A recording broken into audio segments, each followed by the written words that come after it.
UNI-T Europe. UTS3000A. Signal Analyzer. Welcome to Unity Training. The UTS3000A series is a signal analyzer that can analyze IQ signals. Now let's look at its IQ analysis mode. Let's use the signal generator to send out a 60 MHz sine wave. Set the signal analyzer working mode to IQ analysis mode. What is the role of the IQ mode? IQ mode is capable of measuring both frequency and time domains. In normal spectrum analysis mode, it just scans the signal over frequency domain. IQ analysis usually uses the hardware chain of the entire spectrum analyzer. There is no excessive data processing such as a digital demodulation process.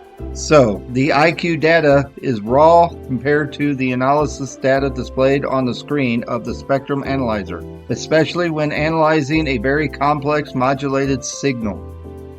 The IQ data results can be exported. It is very helpful for the signal analysis. We can export the current trace or status as well as the measurement data. This is more often used to export measurement data. Why do we need to export measurement data? Because this measurement data is the rawest IQ data in the field of radio frequency.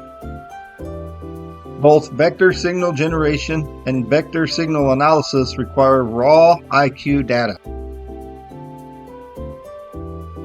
The exported data can be analyzed with our own mathematical analysis software or other softwares like MATLAB, or you can use this data to generate other data or signals. The upper window is the most basic spectrogram. The blue trace is the average trace. You can turn off the average trace in a measurement setting. The yellow trace is just a normal spectral trace. The average type can be voltage, power, or logarithmic power. Most of the time, we use logarithmic power averaging models. This window displays IQ waveform signal. That is the data we want. This purple trace is the I wave signal.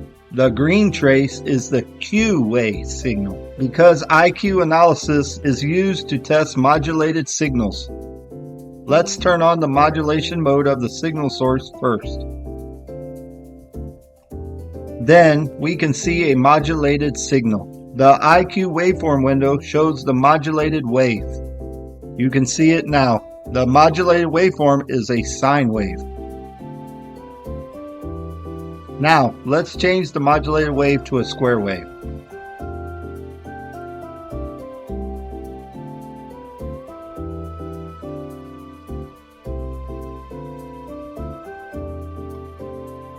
You can see the IQ waveform is displayed as a square wave now.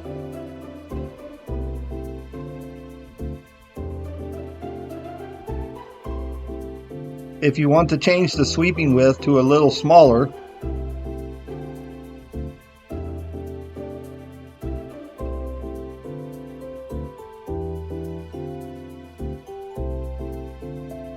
use the marker feature to mark it. You can see the details in the marker points.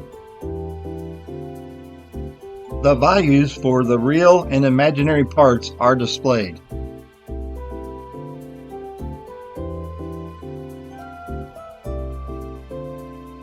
Let's change trigger methods to single. Move the marker points to see the IQ corresponding value at each location. IQ analysis separates modulated waveforms into I path and Q path.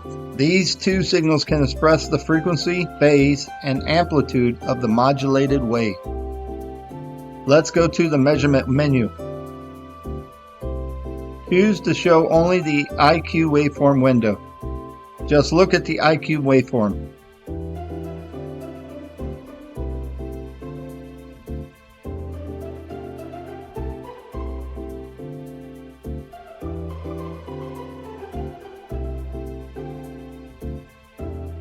Adjust the time scale and reference level to make the waveform appear clearly. In this example, we moved from 2 milliseconds to 30 microseconds. also change the reference value from 0 to 10 dBm.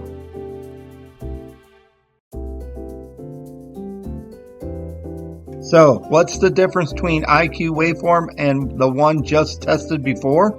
Earlier, we separated the I and Q paths, but now here we see it as a modulated wave. This is the baseband signal in digital communication. It looks like a square wave. We can export the data by IQ to analyze it. You can also see the I and the Q paths of the modulated wave. Especially in the measurement spectrum, you can see how much the phase difference between I and Q channels is.